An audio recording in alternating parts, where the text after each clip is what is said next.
Entonces, tenemos que la hematopoiesis va a partir de una célula madre pluripotencial. Pluripotencial significa que tiene el potencial de dar todas las células de la sangre, que habíamos ya platicado la clase pasada, ¿no? Los eritrocitos, las plaquetas, los monocitos, los neutrófilos. Esta célula madre tiene el potencial para convertirse en todas y cada una de ellas. Por lo tanto, ¿qué es lo que va a decirle a esta célula madre en qué se convierte? ¿Qué se les ocurre?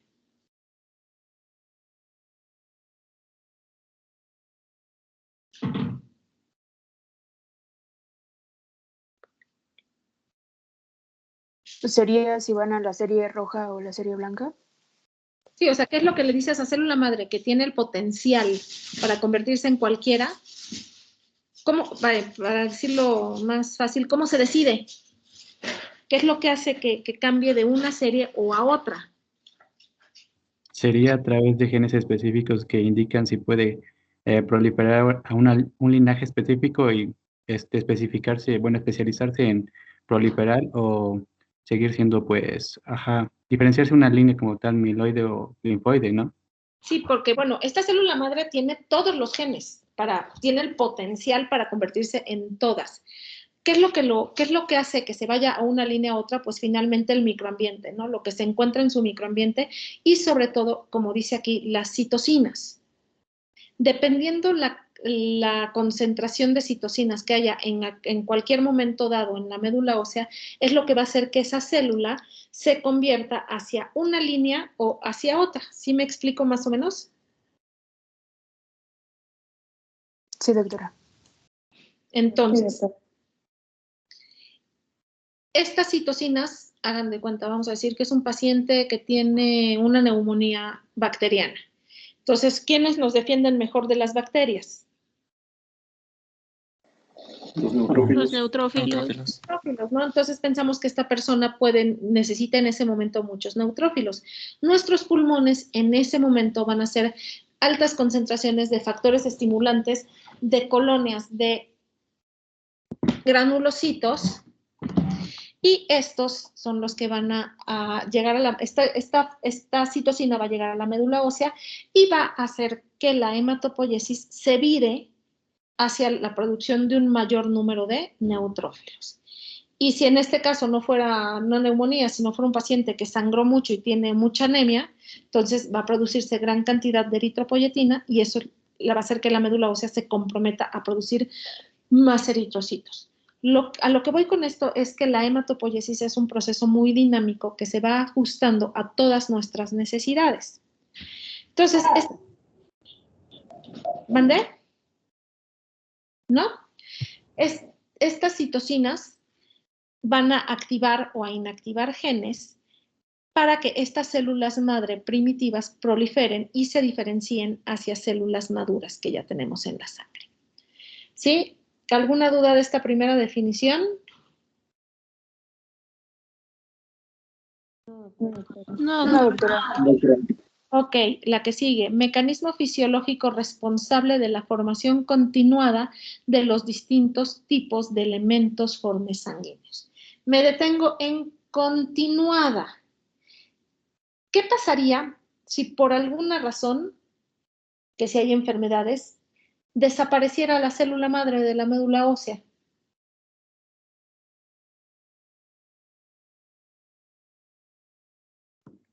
Pues ya no se podrían generar nuevas células, eritrocitos, de células blancas, bueno, por ejemplo, neutrófilos, plaquetas. Correcto, pero ¿qué pasaría en la sangre periférica? ¿Cómo lo veríamos? Como una disminución.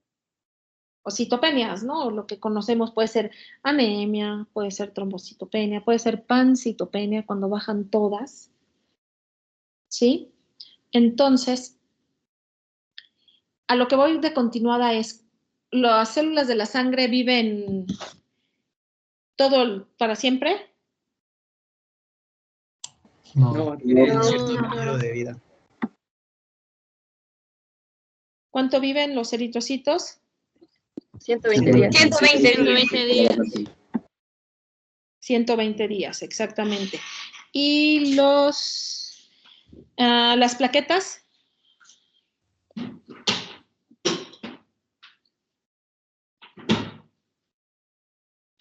¿Cuánto viven las plaquetas? Eso es más difícil, que se lo sepan. Aproximadamente.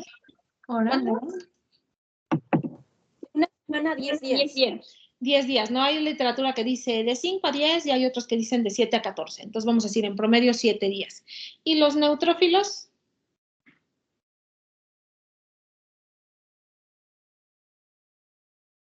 ¿24, 48 horas? 4 días, ¿no? Bueno, depende. Si el neutrófilo sale de la circulación, puede vivir 24 a 48 horas, pero estando en la circulación vive mucho menos, alrededor de 8 a 12 horas. ¿No? Entonces,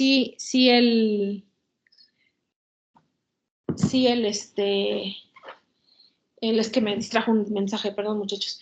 Si el neutrófilo vive muy poquito, entonces la médula ósea tiene que reponer constantemente los neutrófilos que tenemos en la sangre, ¿no? Entonces, de aquí viene el continuada, ¿no? Ya que mantiene los límites de las células dentro del, la referencia, ¿no? Porque, bueno, en normalidad dicen que no debemos de decir. ¿Sí? ¿Alguna duda con esa definición? Esa está mucho más sencilla. Todo bien, doctora. Ok, la que sigue. Serie de fenómenos concatenados que se inician a nivel de la célula tronco hematopoyética con la autorrenovación. Me regreso un momento. Concatenados, ¿qué significa? Que van ligados. No, como cadena, ¿no?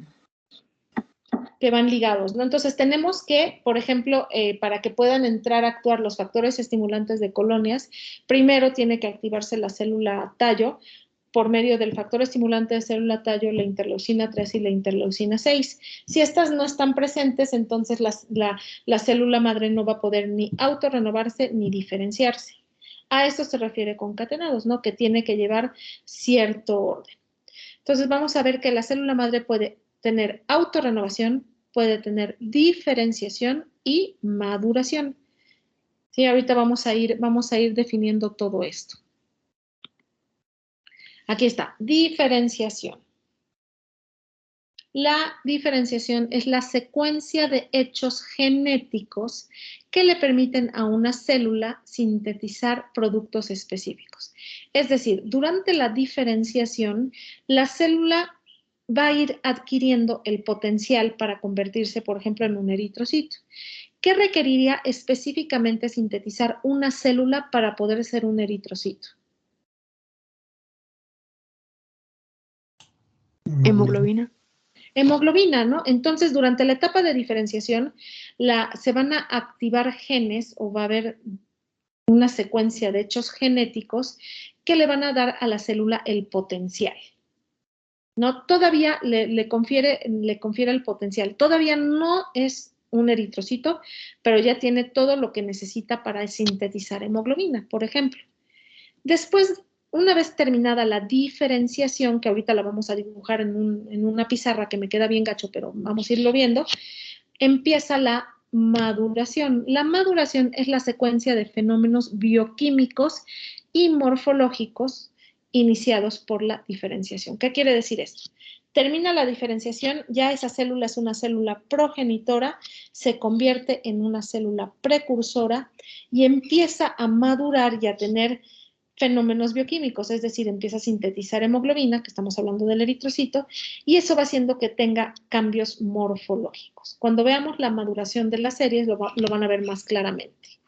Pero sí entendemos la diferencia entre diferenciación y maduración, aunque se oiga raro. Sí, doctora. Sí, doctora. Vamos bien, entonces. Finalmente, al terminar la maduración, la célula ya va a tener la capacidad funcional de un eritrocito, de un neutrófilo, de un eosinófilo, de una plaqueta. Si vemos las fotos, aquí vemos a la célula madre pluripotencial no restringido que se diferencia hacia las dos restringidas, luego a la bipotencial o progenitora, luego ya a las células diferenciadas. Una vez que llega a las células, perdón, progenitoras. Una vez que llega a esta etapa, empieza la maduración y entonces esta es la mieloide, es un mielocito, promielocito, perdón, mieloblasto, promielocito, mielocito, metamielocito, banda I, segmentado. Todas esas etapas son las etapas madurativas. ¿Sí me explico? ¿Alguna duda hasta aquí? Estos son términos que me interesa que queden muy claros. Doctora, una pregunta. Ajá. Entonces, la diferenciación terminaría, por ejemplo, o bueno, por decirlo así, hasta las células formadoras de colonia. Terminaría en la unidad formadora de colonias, por ejemplo, eritroide o unidad formadora de colonias de monocitos o unidad formadora de colonias de megacariocitos, ya cuando le llamamos unipotencial o progenitora. Ahorita se los voy a dibujar y va a quedar más claro. Ahí termina la diferenciación. Gracias. ¿Alguna otra pregunta que tengan?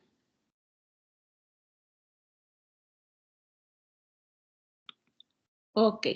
Entonces, todos los días, dependiendo obviamente de las necesidades de cada individuo, se van a producir, imagínense, 3 por 10 a la 9. 10 a la 9 es un 3 con 9 ceros. Por kilogramo de peso. O sea, son un mundo de células que se producen de eritrocitos, plaquetas, ahí está, 2.5 por 10 a la 9, y granulocitos, 1 por 10 a la 9. Yo les pregunto, ¿cuántos eritrocitos tenemos por microlitro de sangre? Que es como lo mide la citometría hemática. ¿Alguien se acuerda?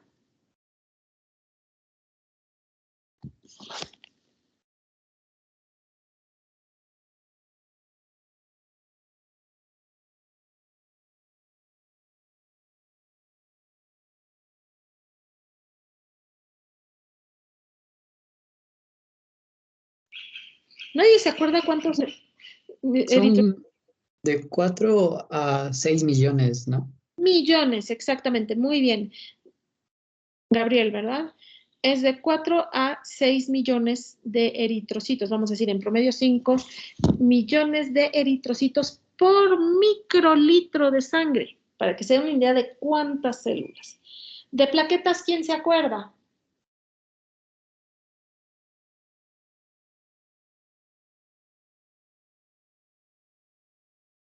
¿Cuántas plaquetas tenemos en la sangre? También por microlitro. Creo que eran de 150,000 a 400,000, ¿no? O 500,000. Exactamente, de 150,000 a 450,000, son muchas menos, ¿no? Y por no hablar de los leucocitos totales, sino de los neutrófilos, generalmente no se lo saben, se los voy a decir yo, de 1,500 a 7,000 por microlitro. Entonces, si nos damos cuenta, todos los días, por simples números, se mueren una mayor cantidad de eritrocitos que de plaquetas o granulocitos. Y nuestra médula ósea está encargada de reponer todo esto. ¿Sí? En una necropsia, nuestra médula ósea representa el 3.4 al 5.9% del peso corporal. Si la tomamos hematopoyéticamente activa, es un peso aproximado de 1 kilo y la mayor parte de la médula ósea activa hematopoyética va a estar en los adultos, esto es en los adultos, ojo, en la pelvis y en las vértebras, lo que conocemos como esqueleto axial. De ahí siguen en cantidad de hematopoiesis los huesos planos del cráneo, la mandíbula, el esternón y las costillas. Y si ustedes se fijan en nuestros huesos largos, como es el húmero y el fémur, prácticamente como adultos, porque aunque ustedes no lo crean, muchachos, ya son adultos, la mayor parte ya no hay prácticamente nada de hematopoiesis en esos huesos. En los niños sí, por ejemplo, en un niño menor de 1 año, normalmente le tomamos aspirado de médula ósea de la tibia, porque él todavía está haciendo hematopoiesis en sus huesos largos. Entonces, si yo les pregunto, en el adulto, ¿dónde se lleva a cabo la mayor parte de la hematopoiesis? ¿Qué me van a contestar? ¿En el esqueleto axial? En el esqueleto axial, lo que es la pelvis y las vértebras. Muy bien. Esto es de lo que estábamos hablando hace unos momentos. Las etapas hematopoyéticas durante el desarrollo embrionario se van a dividir en 3. La primera de ellas se le denomina mesoblástica o tejido mesodérmico. Generalmente inicia en la tercera semana de gestación en la región aortogonada mesonefros y posteriormente, como decíamos, en el saco vitelino. En el saco vitelino es de donde surge la primera célula tallo hematopoyética. No hay que olvidar que antes de la hematopoyética vienen otras células tallo, que son las mesenquimales, que es la primitiva, ¿no? Entonces, la hematopoyética, si yo les pregunto, ¿de dónde sale la célula tallo hematopoyética en el desarrollo embrionario? ¿Ustedes qué me contestan? Saco vitelino. Saco vitelino. ¿No? De ahí esta célula tallo se va a mudar en la segunda etapa, alrededor de la sexta semana de gestación, hacia el hígado, el vaso y el timo. Se le denomina esta etapa hepática, ya que el hígado se encarga principalmente de producir eritrocitos, produce eritropoyesis, y el vaso y el timo producen linfopoyesis.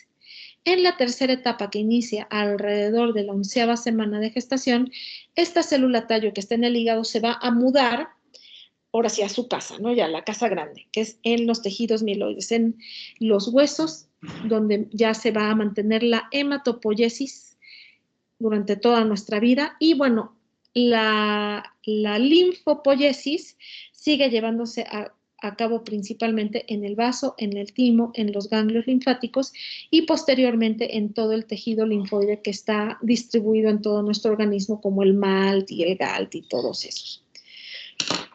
Entonces, esta es el desarrollo embrionario, y aquí está en foto, ¿no? Inicialmente, prácticamente el 100% de las células hematopoyéticas están en el saco vitelino, baja abruptamente antes del tercer mes de vida fetal y ya se va a transportar al hígado y al vaso. En el hígado, recuerden, principalmente se lleva a cabo la eritropoyesis. Finalmente, alrededor de ahí está entre el tercero y el quinto mes, se va a mudar ya a el esqueleto, o sea, los huesos. El esqueleto axial se mantiene durante toda nuestra vida. Los huesos largos, inicialmente cuando somos niños, se produce la sangre. Ya que no somos niños, ya abruptamente disminuye la cantidad de células hematopoyéticas en estos huesos y se sustituye por grasa. ¿Qué sucede si un adulto, o qué nos da miedo en un adulto o en un viejito, si se fractura el fémur? ¿Una embolia qué? Grasa. Embolia grasa. ¿Por qué? Porque después de los 30 años, antes de, bueno, vamos a decir 20 y tantos años, el fémur ya solamente va a tener grasa, ya no va a tener células hematopoyéticamente activas. Bien, si vemos el hueso, ¿dónde se lleva a cabo la hematopoiesis? Bueno, es afuera de los capilares, lo que queda, el espacio que queda entre los capilares o sinusoides, ahí es donde se lleva a cabo la hematopoiesis. Está la vena, la arteria, finalmente las células, conforme se van produciendo, van siendo vertidas a los sinusoides o a los capilares y ya finalmente salen a la sangre periférica. ¿Vamos bien? Sí, doctora. Nosotros para estudiar la médula ósea hacemos principalmente dos estudios invasivos. El primero es el aspirado de médula ósea, que se hace con unas agujas que se llaman de Osgood, que últimamente no las encontramos en ninguna parte. Son unas agujas huecas que tienen un trócar, entonces uno anestesia la cresta ilíaca, metes la aguja con el trócar, ya que estás bien anclado en el hueso, le sacas la aguja y haces un aspirado. Literal, con una jeringa aspiras y sacas sangre del hueso y ese lo vas a extender en laminillas. Ese es el aspirado de médula ósea. Me da una idea muy buena de la morfología de las células. Vemos las células muy de cerquita, ya vamos a ver fotos más adelante. Este que estamos viendo aquí es una biopsia de hueso. Esa se realiza con otra aguja que se llama de Hamshiri, que es mucho más grande y lo que saca es un cilindro del hueso, literal, un pedazo, un cacho de hueso. Sí, igual es una aguja hueca que tiene un trócar, entras al hueso, sacas el trócar y te metes unos 3 centímetros para que ya quede se me fue el nombre, el cilindro del hueso dentro de la aguja. Eso se descalcifica, se incluye en un bloque de parafina y se corta y es lo que estamos viendo aquí. Aquí se ve la trabécula ósea. Se ven un montón de células, las bolitas moradas chiquitas que se ven ahí son células, estas grandotas que se ven aquí son los megacariocitos, los que producen las plaquetas. Si ustedes se fijan, todos estos megas que vemos siempre están muy cerquita de un huequito blanquito que se ve ahí. Ese huequito blanquito no es otra cosa más que los capilares. Los megacariocitos se ponen ahí al lado porque como su citoplasma es el que produce las plaquetas, ya nada más se van cayendo las plaquetas a los capilares. La granulopoiesis se lleva a cabo en la parte central, lejos de los capilares, porque ellos caminan, y los eritroblastos se ponen alrededor de los macrófagos formando islotes eritroblásticos. ¿Por qué alrededor de los macrófagos? Los macrófagos son los encargados de darle el hierro a los eritroblastos. ¿Sí? Entonces, ese es un islote. Si yo les pregunto, al centro de un islote eritroide, ¿qué célula encontramos? ¿Qué me contestan? Monocitos. Exactamente, un macrófago. En este caso le llamaríamos en vez de monocito macrófago porque está en los tejidos. ¿Sí? Entonces, lo que decíamos es la localización. La eritropoiesis y la megacariopoiesis siempre se van a poner en la proximidad de los sinusoides. Por eso, por lo mismo que las plaquetas y los eritrocitos no caminan, no tienen diapéresis, ¿no? Los eritroblastos se ponen cerca del sinusoide en islotes alrededor de los macrófagos y, bueno, los megacariocitos ya vimos ahí en el sinusoide. La granulopoiesis se lleva a cabo en la parte central y la médula ósea es un órgano linfoide primario que puede producir linfocitos, lo hace en poca cantidad y están distribuidos de manera irregular en toda la médula ósea. ¿Quiénes son los encargados principales de la linfopoiesis?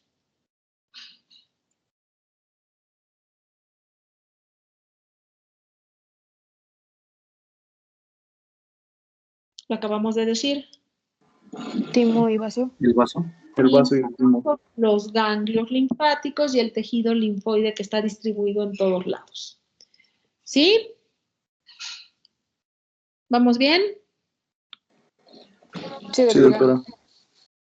Ahora, hablando específicamente de la célula madre, que siempre digo que la célula madre pluripotencial es a toda madre, esta célula es una célula que la mayor parte del tiempo va a estar en un estado quiescente. ¿Qué significa un estado quiescente? Como dormido.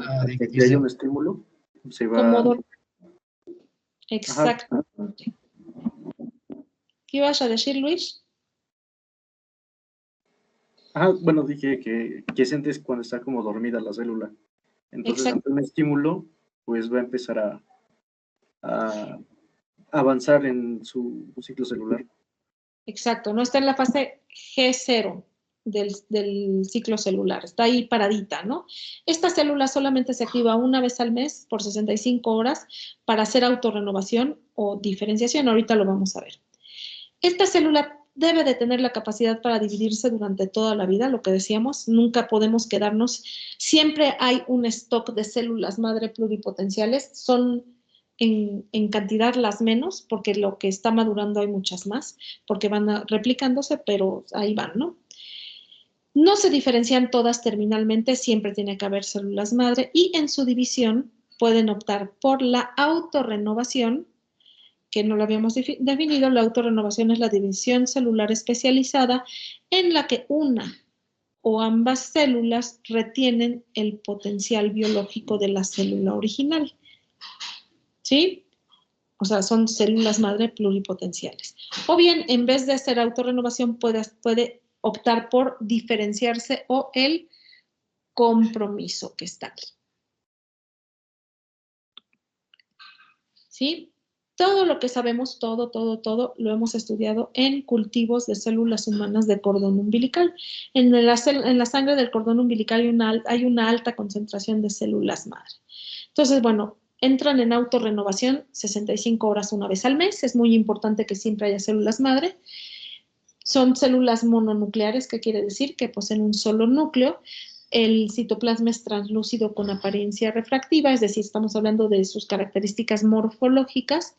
Tiene capacidad migratoria. ¿Qué quiere decir esto? Tiene la capacidad de salir de la médula ósea ante un estímulo o una señal que se considere de alarma y posteriormente regresar a la médula ósea. A eso se le llama fenómeno de homing, como home, pero homing. ¿Sí? Esto nos ayuda para los trasplantes de médula ósea, por eso los trasplantes los ponemos como una transfusión. Si ustedes escuchan la alerta sísmica, ¿se quedan en su casa o se salen a la calle mejor? Nos salimos. Te sales, ¿no? Entonces, exactamente, eso es lo que hace la célula madre. Ante un estímulo que se considere de alarma, va a salir.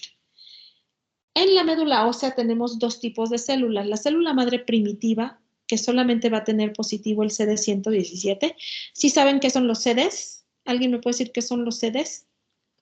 Cluster of differentiation. Exactamente, clústeres de diferenciación no son compact disc, ¿no? Ya, ustedes ya ni los conocen.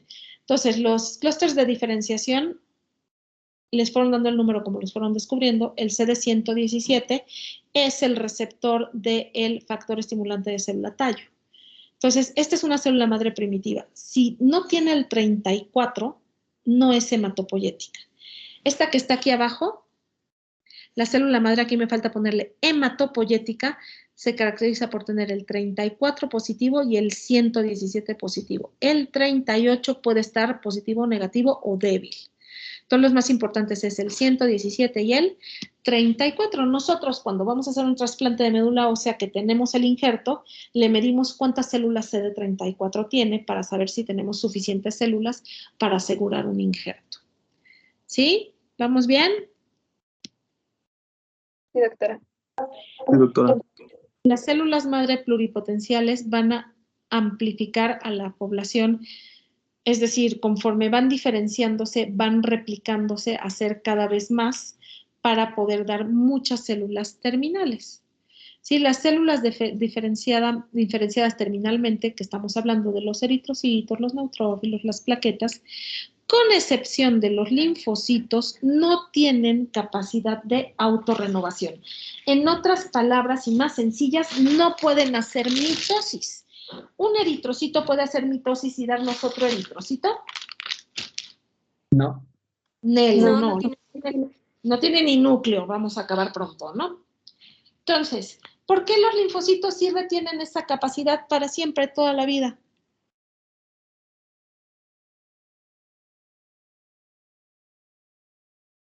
Porque si tienen núcleo. No, pero los neutrófilos también tienen núcleo y no pueden replicarse. ¿Para qué nos sirven los... A ver, otra vez, perdón. Porque se adecúan a las necesidades y están libres, ¿no? Pero ¿para qué? ¿Qué hacen los linfocitos? Vamos a hacer los linfocitos. Puede ser que participan en la inmunidad adaptativa. Y ¿Participan en qué? ¿En la memoria? Adaptativa. Bueno, en la inmunidad adaptativa.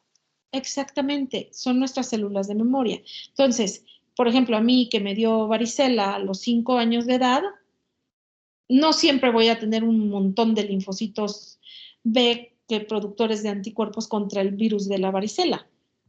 No, simplemente se quedan ahí guardaditos, son de memoria y en el momento en que me expongo nuevamente, por ejemplo, me llega un niño con varicela, ¿a poco si lo toco me va a volver a dar? No. No, ¿verdad? ¿Por qué? Porque están esos linfocitos de memoria que automáticamente ante el estímulo antigénico van a empezar a autorreplicarse para hacer muchos y producir muchos anticuerpos y que a mí no me dé la enfermedad. Por eso es que los linfocitos son las únicas células que aunque terminen su maduración, siempre van a tener capacidad de mitosis. ¿Sí me explico? Sí, doctora. Sí, doctora. Entonces, en resumen, la célula madre pluripotencial hematopoyética se caracteriza por tener el CD34 positivo, 33, 38 y HLA-DR negativo. Ahorita vamos a ver el 33 de cuál es. Para que inicie la diferenciación es indispensable que esté presente la interleucina 3 y la interleucina 6. Y bueno, que se autoduplique o que se diferencie va a depender del microambiente medular. Y ahorita vamos a hacer un dibujito que siempre me queda espantoso y batallo mucho, pero como que me queda explicarlo mejor así. Ven acá. A ver, vamos a ver. Vamos a ver si puedo hacerla.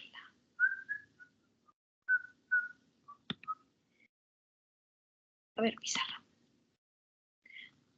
Con el grupo anterior me quedó muy fea. A ver si ahora ya que la volví a hacer, me queda un poquito menos gacha.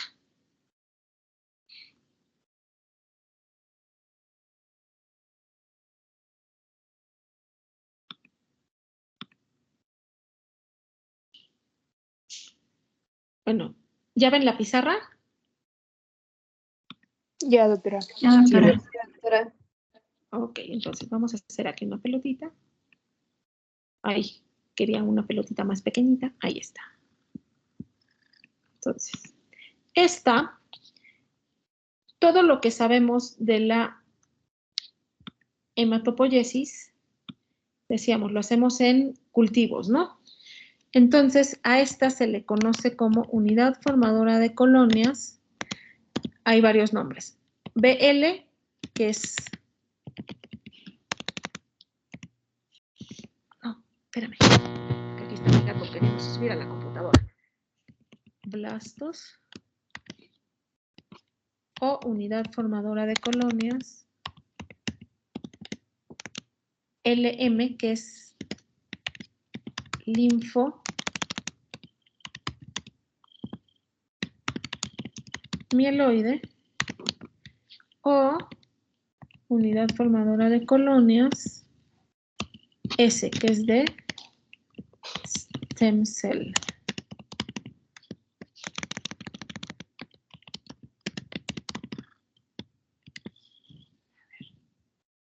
Vamos a hacerla chiquita. Vamos a ver si la puedo. Vamos a empezar con problemas. La voy a mover para acá.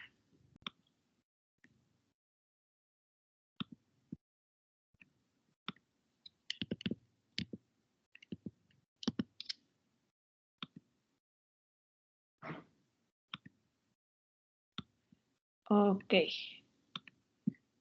¿Sí? A este compartimento se le llama pluripotencial no restringido.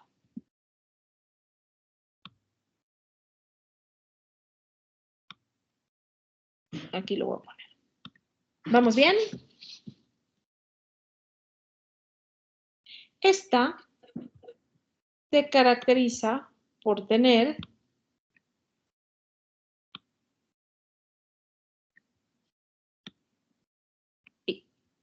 iba a poner una que no era.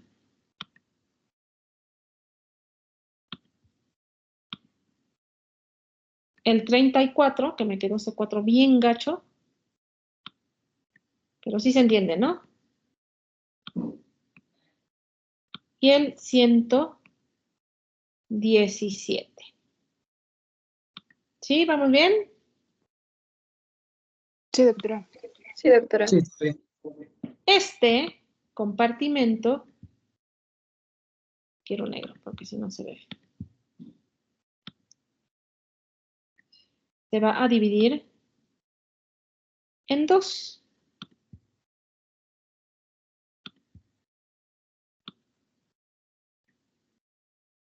¿Qué son las pelototas tan grandototas?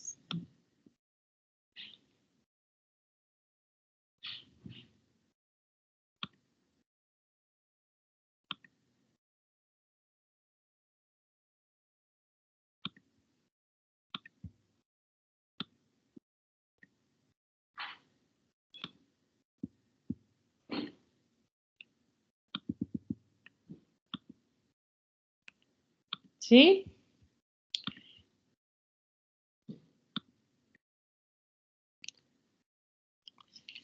la unidad formadora de colonias linfoide, que me va a dar origen a los linfocitos T. No sé por qué empecé con los T, siempre empiezo con los B. Linfocitos B. Y, ¿qué otro linfocito tenemos? ¿Quién se acuerda? Los natural.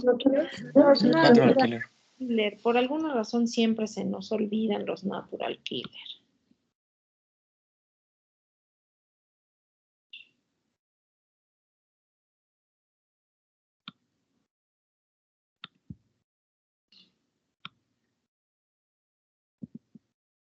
Entonces,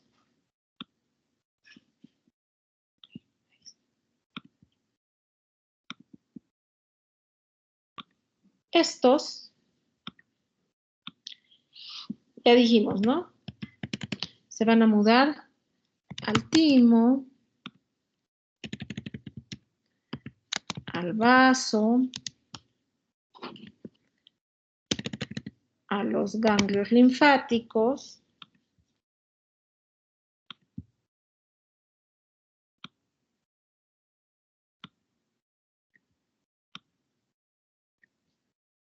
y nos vamos a olvidar tantito de ellos.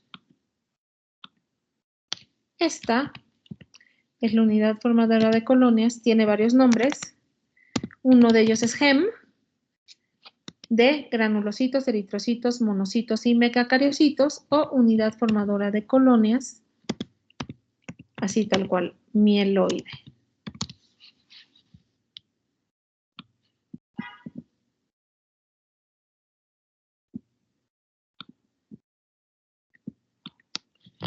¿Sí? Y este compartimento se llama pluripotencial ya restringido. ¿Quién me puede decir las principales diferencias entre el no restringido y el restringido?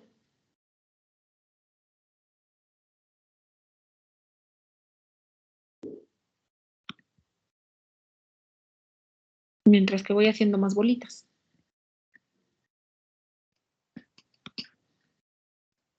Que uno puede diferenciarse en aún más cosas que el otro. Que uno puede diferenciarse en...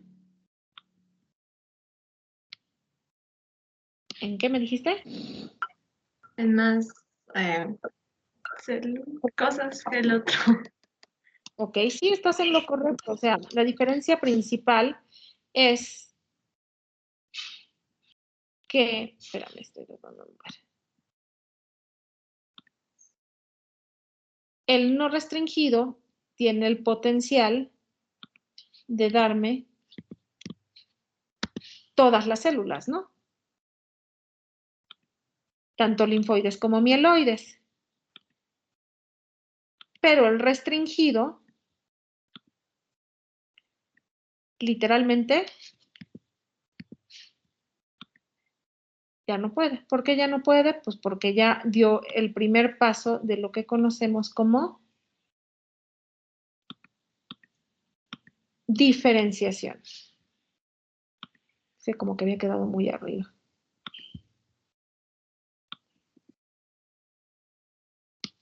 ¿Sí? Entonces, vamos con el siguiente compartimento, que sería este, que ya me quedó medio raro, pero bueno, pudo haber sido peor. Este sería la unidad formadora, viéndolo de forma muy simplista, unidad formadora de colonia, eritroide con megacariocitos.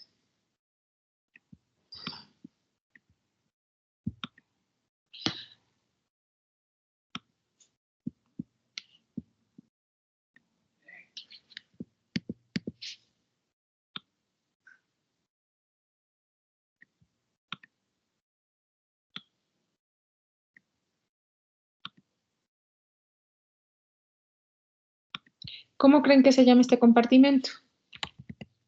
¿A quién se le ocurre un nombre?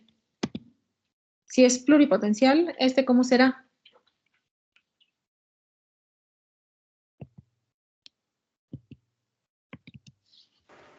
Unipotencial. Pero son dos. Bipotencial. Este es el compartimento bipotencial. Muy bien, vamos a ponerlo aquí.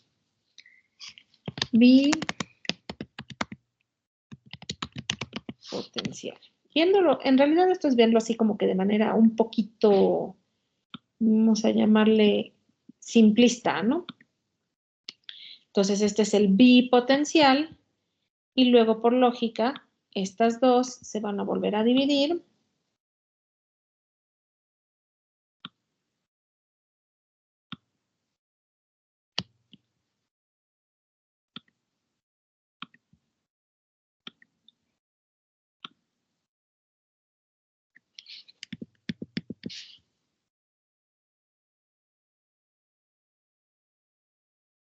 Mejor vamos a hacerla chiquita para el otro lado. Ya ven, ya le voy aprendiendo. Este me está quedando mejor que el anterior. Con la otra clase me quedó, pero gacho, gacho, gacho.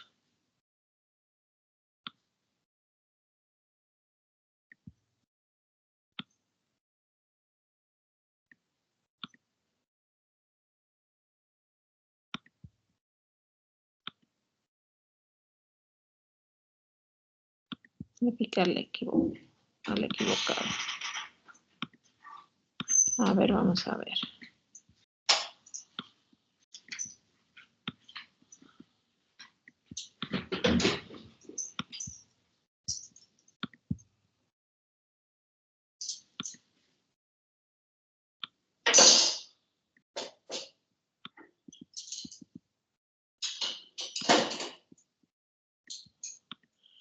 Ay, más o menos.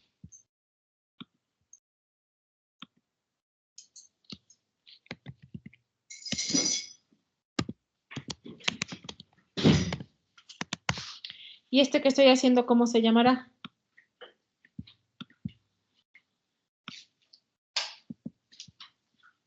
Unipotencial. Bipotencial.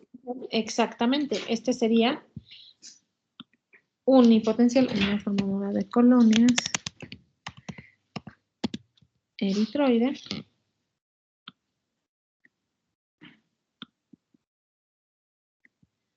Ya me quedó todo chueco.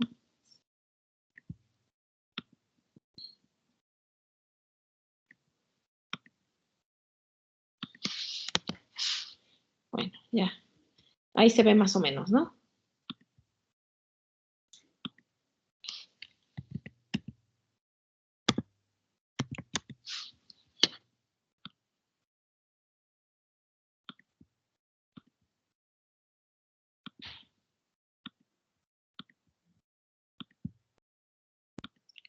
Ahora, esto que estoy aquí ilustrando sería diferenciación o maduración.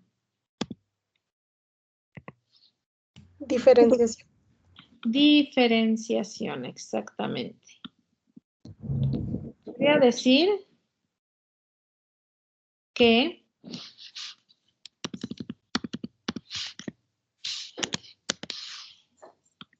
en este momento acabó la diferenciación. Entonces, lo que decían, esta se llama unipotencial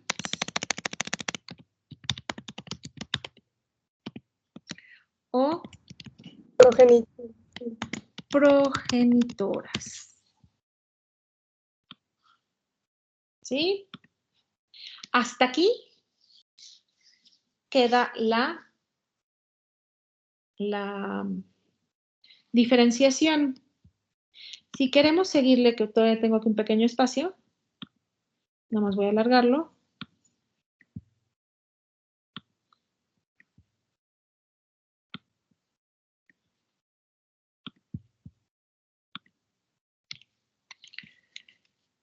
El mieloblasto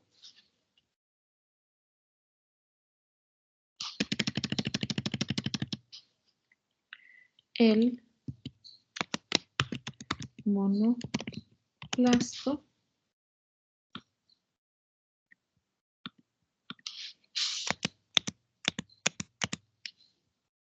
¿no cabe? Ahí está.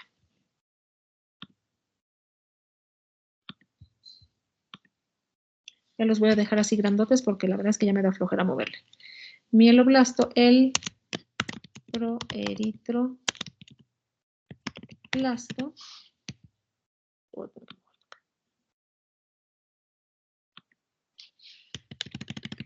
Y el mega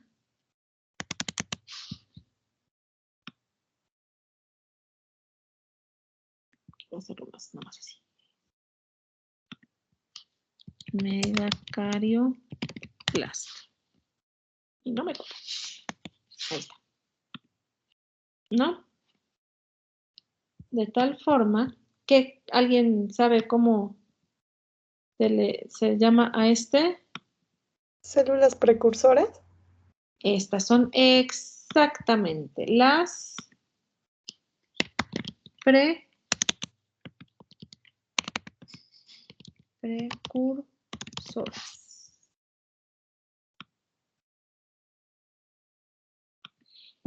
Una vez que llegan a las precursoras, a partir de ahí inicia la maduración.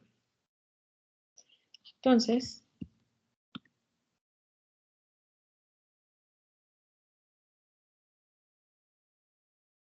de aquí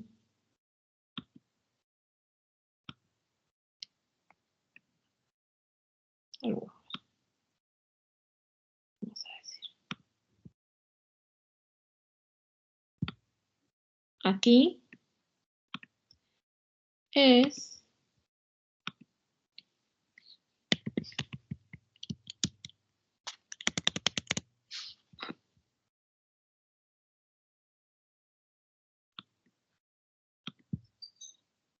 a ver si puedo voltearlo. A veces sí puedo y a veces no. Me choca. Esta es la flechita.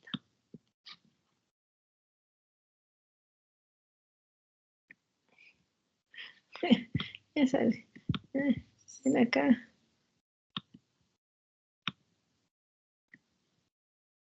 Ya de voltear todo. Ay, olvídenlo. Bueno, ya me... Ay, mira, ahora sí me dejó moverlo, canijo. Ahora sí. Ahí está. Esto es la diferenciación y de aquí para abajo la maduración. ¿Alguna duda?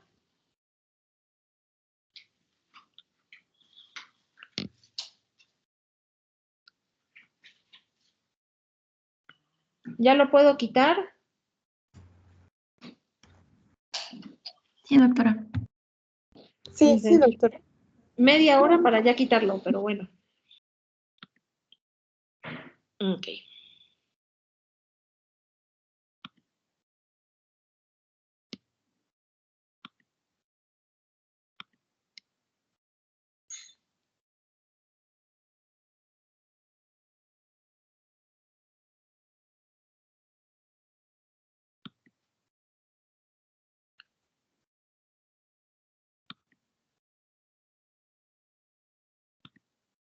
Ok. Entonces, todas esas células que les fui dibujando, todas hasta cierto punto de la maduración, van a poder hacer mitosis. Y eso es lo que permite que poquitas células madre den lugar a muchas células terminales, ¿no? Que es finalmente lo que estoy poniendo aquí. Entonces, estos son los compartimentos que vimos. El pluripotencial, que puede ser no restringido o restringido, unidad formada de colonia de blastos, linfomieloide, la gem y la linfoide, luego el bipotencial, el unipotencial o progenitoras, luego las células precursoras, y una vez que terminan toda la maduración, que eso lo vamos a ver viendo las células, ya que llegamos al compartimiento terminal. ¿Alguna duda hasta aquí? Sí, doctora, y me perdí un poquitito en lo de no restringido y restringido. ¿Era por la cantidad de células en las que se puede diferenciar en el compartimento pluripotencial? Creo que lo dijo una compañera, pero se me fue la idea, ya no me acuerdo con exactitud. El compartimento pluripotencial no restringido es una célula madre que todavía te puede dar todas las células, linfocitos, granulocitos, plaquetas, eritrocitos, todos. Pero ya que empieza la diferenciación y que dan el paso hacia el restringido, se van a dividir en dos. La que es solo linfoide y la que es mieloide, ¿sí? Sí, ya, regresé, sí me había yo perdido. Muchas gracias. No hay problema. ¿Alguna otra duda que tengan? Doctora, yo sí tengo una duda. Por ejemplo, en el caso de los macrófagos, se supone que ya es, digamos que la célula madura que proviene del monocito, ¿no? Entonces, cuando se diferencia, cuando ya es un macrófago tisular y ya toma el camino hacia los diferentes tejidos, por ejemplo, en alvéolos o en hígado, ¿sigue considerándose es una maduración? No, bueno, eso ya es más bien especialización. Es más, hasta cambian de nombre, ¿no? Los macrófagos que se van al hígado cambian de nombre, también en el pulmón, y ya es más que maduración, es especialización. Sí, ok, muchas gracias. De nada. ¿Alguna otra pregunta alguien más que tenga?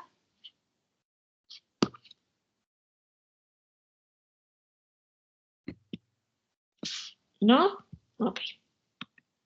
Entonces, bueno, esto es lo que dibujé, ¿no? El pluripotencial. Alguna literatura al no restringido le llama pluripotencial y al restringido ya le llaman multipotencial.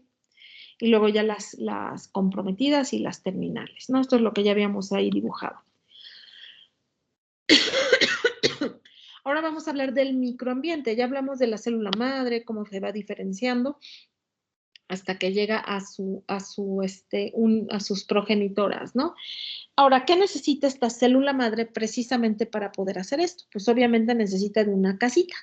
A esa casita es el microambiente medular. El microambiente medular va a englobar diversas sustancias químicas como citocinas, algunas hormonas como la eritropoyetina y células, ¿no? Estas células son las que van a producir determinadas sustancias y se les conoce como matriz extracelular a estas sustancias. Entonces tenemos células endoteliales, linfocitos T, macrófagos, le voy a empezar a bostezar, perdón muchachos, macrófagos, adipocitos y células reticulares. Ahorita vamos a ir viendo una por una las funciones y la importancia que tienen a grandes rasgos, ¿sí? Entonces, empezamos bueno, aquí está el microambiente, ¿no? El microambiente es necesario para la sobrevida y diferenciación de las células y tiene tres cosas: citocinas hematopoyéticas, la matriz extracelular y la interacción célula-célula que se llama matriz celular. ¿Sí? Son esas tres cosas lo que tiene el microambiente. Y aquí están la matriz celular y la extracelular.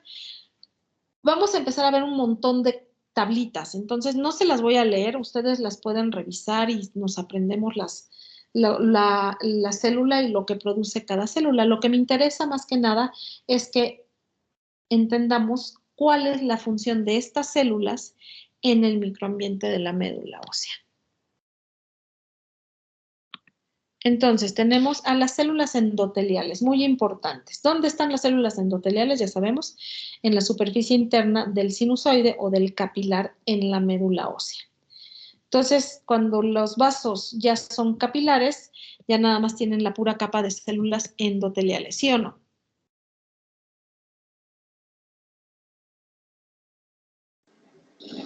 Sí, doctora. Entonces, las células endoteliales en la médula ósea, hagan de cuenta que hacen la función de los monitos que se ponen en las puertas de las discotecas y de los antros. ¿Qué es lo que hacen esas personas que están ahí parados en la puerta? Los cadeneros están regulando la entrada de las personas a los antros. Exactamente, regulan, ¿no? Uno, que no se pase del cupo, ¿no? Dos, pues dicen, ay, no, tú estás muy gacho, tú no entras. O bien, no, tú estás re bien, tú sí entras, ¿no? Entonces, eso es lo que hace la célula endotelial. La célula endotelial va a controlar la entrada tanto de sustancias químicas, partículas y el tráfico celular. Son las que tienen adheridas a ellas todas las moléculas de adhesión, que el ICAM, el BICAM, la superfamilia de inmunoglobulinas. Y estas moléculas de adhesión son muy importantes, ya que nuestras células hematopoyéticas se mantienen pegadas a ellas hasta que terminan la maduración. Si ustedes piensan, hablando por ejemplo de los eritrocitos, ¿es normal que veamos eritrocitos con núcleo en la sangre periférica? No. No, ¿verdad? Esto sucede debido a que los eritroblastos, que es cuando tienen núcleo, son los que tienen las moléculas de adhesión adheridas, o sea, están más bien adheridos a las moléculas de adhesión. Una vez que se convierten en reticulocitos o los neutrófilos, ya que son bandas, se generan sustancias que van a romper con las moléculas de adhesión y van a permitir la salida de esa célula a la sangre periférica. Entonces, de todo esto se encarga la célula endotelial. ¿Sí? ¿Alguna duda de la célula endotelial?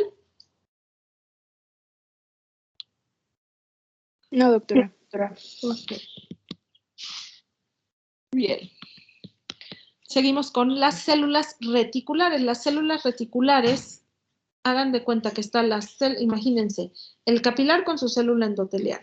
En la parte de afuera le vamos a pegar a las células reticulares. Van a hacer una vaina sobre las células endoteliales y van a sintetizar fibras reticulares, que es donde van a descansar las células hematopoyéticas. Hagan de cuenta que las células reticulares le hacen su camita a las células hematopoyéticas. En el microambiente también hay adipocitos. Los adipocitos se originan mediante lipogénesis a partir de los fibroblastos.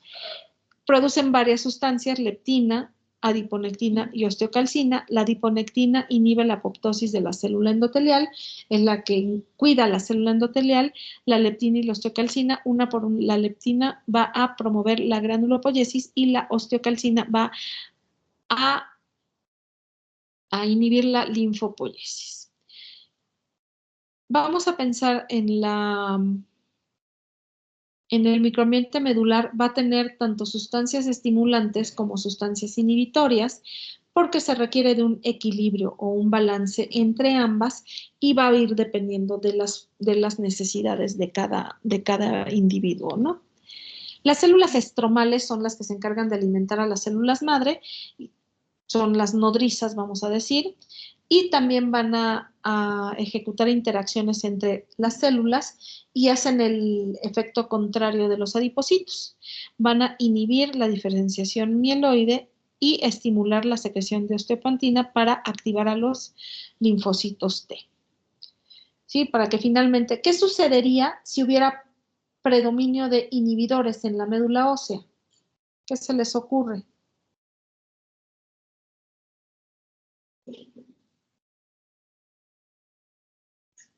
También no ¿Cómo?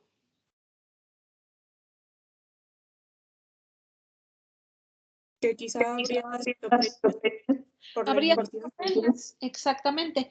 Esto es lo que sucede, por ejemplo, en las anemias de las enfermedades crónicas.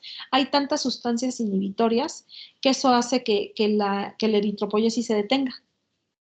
O bien, si hubiera muchos estimulantes, pues la médula ósea se repleta de células y vamos a tener, en vez de citopenias, pues leucocitosis, trombocitosis, eritrocitosis, ¿no?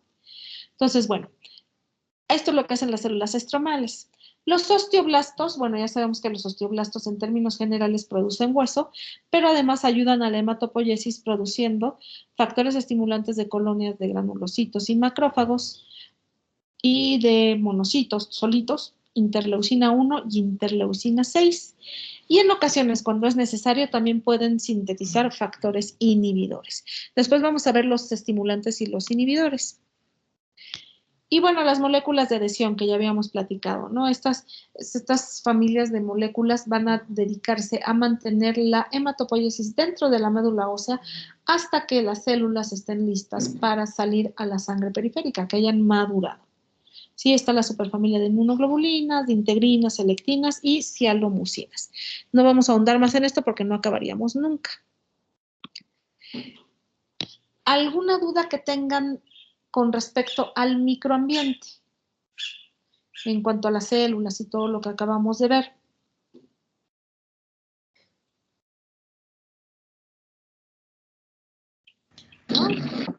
No, doctora. Ok. Ahora vamos a empezar a ver las citocinas. Nada más vemos poquitas diapositivas más y le paramos porque es una clase muy tediosa y llega un momento cuando los veía me daba cuenta que ya no me estaban haciendo caso. Entonces no creo que cambie, ¿no? Ahora más que estamos en casa y tenemos mil distractores, ¿no? Entonces, bueno, nada más vamos a hablar de la clasificación de las citocinas. Las citocinas las vamos a dividir de varias formas. La primera es dependiendo de su lugar de síntesis. Hay citocinas que solamente se sintetizan en un órgano. El mejor ejemplo de esta es pues casi el único ejemplo de esta es la eritropoyetina. ¿Alguien sabe dónde se produce la eritropoyetina? ¿En el riñón? En el riñón. Exactamente. Entonces, ¿qué le pasa a los pacientes que tienen enfermedad renal crónica? ¿Tienen anemia? Tienen anemia, ¿no? Porque es la falla de la función endocrina del riñón. Si no hay eritropoyetina, la unidad formadora de colonias eritroides, la progenitora, hace apoptosis, ¿no? Entonces, bueno, esta es una citocina que se produce solamente en un órgano. El ejemplo B es una citocina que es el factor estimulante de crecimiento de granulocitos y monocitos, o granulo macrofágico, también le dicen, o pluripoyetina, que esta se produce en diferentes tejidos y tipos celulares. Si ustedes se fijan por el nombre, es muy fácil entender cuál es su principal acción, ¿no? Y es estimular a los granulocitos y a los monocitos, que son células de defensa. Entonces, esta sustancia se produce prácticamente en toda la economía, ¿no? En los pulmones, en los linfocitos, en la vejiga, hay muchos tejidos, ¿no? Finalmente, es una citocina que le va a avisar a la médula ósea que necesita glóbulos blancos. Y finalmente tengo el que se comporta como un factor humoral. El ejemplo aquí es el factor estimulante de crecimiento de monocitos. Se produce en muchos tejidos y se libera en la membrana del estroma de forma local. ¿Sí? Entonces estas son dependiendo de su lugar de síntesis. No sé si hay alguna duda.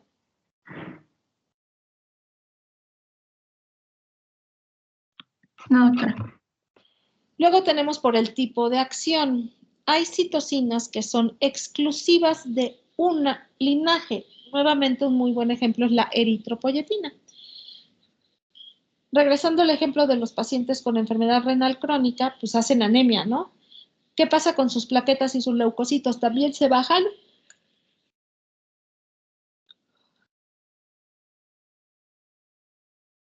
No, porque solo están afectando el... Exactamente, porque el riñón solamente deja de producir eritropoyetina y la eritropoyetina solamente tiene acción en el linaje de los eritrocitos. Y factor estimulante de colonias de granulocitos y macrófagos o granulo macrofágico.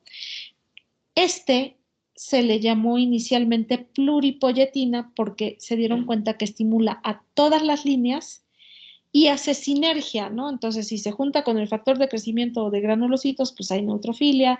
Si se junta con la eritropoyetina, pues hay mayor número de eritrocitos y así, ¿no? Entonces, este es un ejemplo de acción en varios linajes. Y el tercer ejemplo es lo que decíamos de conjunta o concatenada.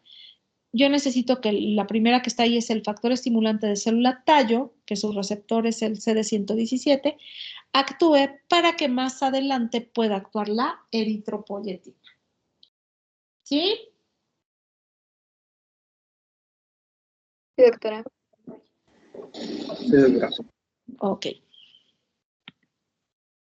Y finalmente, dependiendo la función, ¿no? Hay el mismo factor estimulante de colonias de granulocitos, que lo podemos comprar en la farmacia, que es el Filgastrin, estimula la función, la maduración,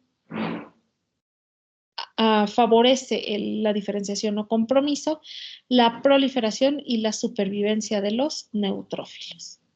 ¿Sí? Entonces aquí dice, tiene multipotencial o muchas funciones. Y bueno, este es un ejemplo, ¿no? Aquí vamos a ir viendo más adelante, qué citocinas son importantes o son las más importantes para cada linaje. No vamos a ahondar así todas porque es un mundo de información, pero sí las más importantes para cada linaje. No sé si queda alguna duda hasta aquí.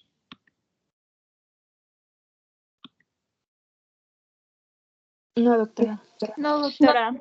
¿No? ¿Seguros? Bueno, si hay dudas, pues las aclaramos. Vamos a seguir con este mismo tema la próxima clase. Ahorita ya nada más les paso lista y le paramos porque ya llevamos 1 hora y cuarto y ya sé que con lo tedioso que es este tema, ya me han de estar odiando. Entonces, déjenme prender la luz. Espérenme, ya se me cayó todo. Qué horror.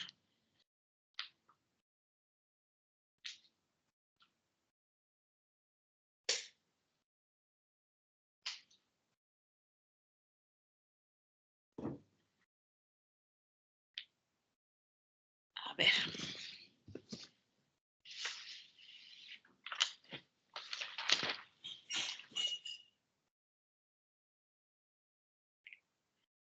Ok, 4 de agosto. Acametitla Shankal, ¿cómo se dice? Sí, Chacal. Shankal Luis. Ya presente. Aguilar González Daniela. Presente, doctora. Alarcón Morales Hugo. Hola, doctora, buenas tardes, presente. Buenas tardes. Andrade Velasco María Fernanda, supongo que es. Presente, doctora. Sí, sí es Fernanda. Barbosa Torres Guadalupe. Presente, doctora. Cadena Zapata Ana. Presente, doctora. Carrión Bonilla Brenda. Presente, doctora. Contreras Betanzo Eliani. ¿Cómo se dice el? Presente, doctora. Eliani. Eliani, ok. Huacitl Zárate Vianey. Presente, doctor. Da Silva Pérez Joana. Presente, doctora. Buenas tardes. Buenas tardes. Dardón Arroyo Julio. Presente, doctora. Dávalos Pérez Elías. Presente, doctora. Buenas tardes. Buenas tardes. Escobedo Hernández Erika.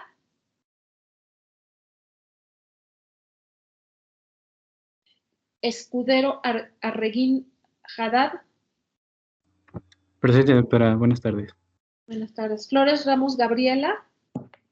Presente, doctora. Buenas tardes. Gómez Lagunas María Fernanda, supongo también. Buenas tardes, doctora. Sí, presente. González Delgado Jennifer. Presente, doctora. Buenas tardes. Hernández Maldonado. Hoy hay 3 María Fernandas, creo. Presente, doctora. Sí, también María Fernanda. Hernández Márquez Sergio. Presente, doctora. Hernández Reyes José. Presente, doctora. Landeta de la Cruz Kevin. Presente, doctora. López Rocha Alejandro. Presente, doctora. Buenas tardes. Buenas tardes. Luna Hernández Alejandro. Presente, doctora. Martínez Reyes Guadalupe. Presente, doctora. Buenas noches. Mendoza Calvo Celia. Presente, doctora. Mirón Mendoza Rubén. Presente, doctora. Morales Oquiapa Juana. Presente, doctora. Buenas noches. Buenas noches. Moreno Vargas Mario. Presente, doctora. Nolasco Evangelista Shiadani. Presente, doctora. Páez Juárez Lisbeth. Presente, doctora. Buenas noches, perdón. Noches. Pineda Reyes Irving. Presente, doctora. Buenas noches. Quirós Romero Rocío. Presente, buenas noches. Buenas noches. Ramos Calixto Selene. Creo que ya me pidió permiso. Rueda Pinto Bruno.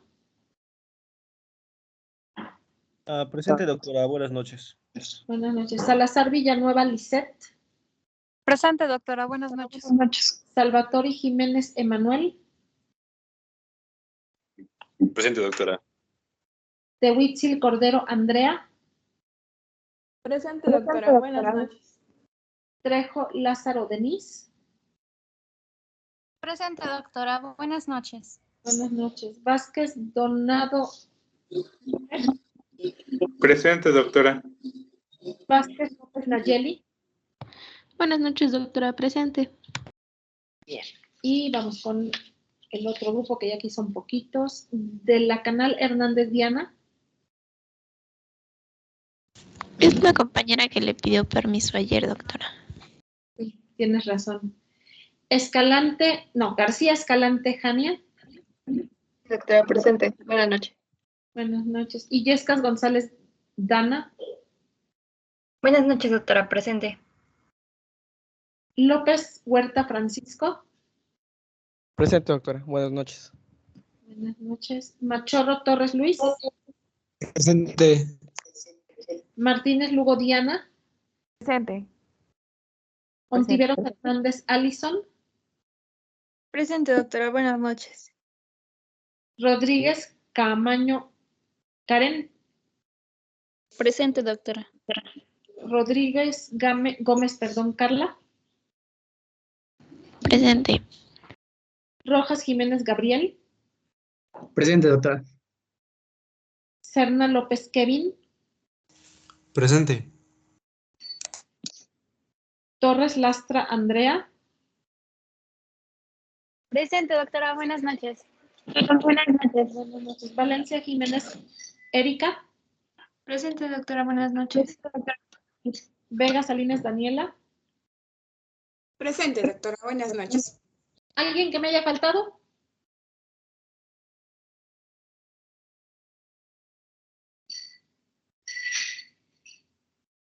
Alguien que es, bueno, es que me acuerdo que alguien, no sé si fue en este grupo, me pidió que si podía cursarla y guardarla. ¿No está en este grupo? Sí, doctora, soy yo. ¿Cómo te llamas? Irán Celis Cervantes. Cervantes. Celis Cervantes, sí. Ay, era antes Celis, perdón. Celis Cervantes. Irán. Ya, ok, perfecto. De una vez ya te anoto. Gracias, doctora. Dale. Entonces, si no queda ninguna duda, nos vemos el lunes. Seguimos con este tema. Sí, doctora, gracias. Gracias, doctora. Hasta luego. Buenas noches. Buenas noches. Buenas noches, doctora. Muchas gracias, doctora. De nada. Hasta luego.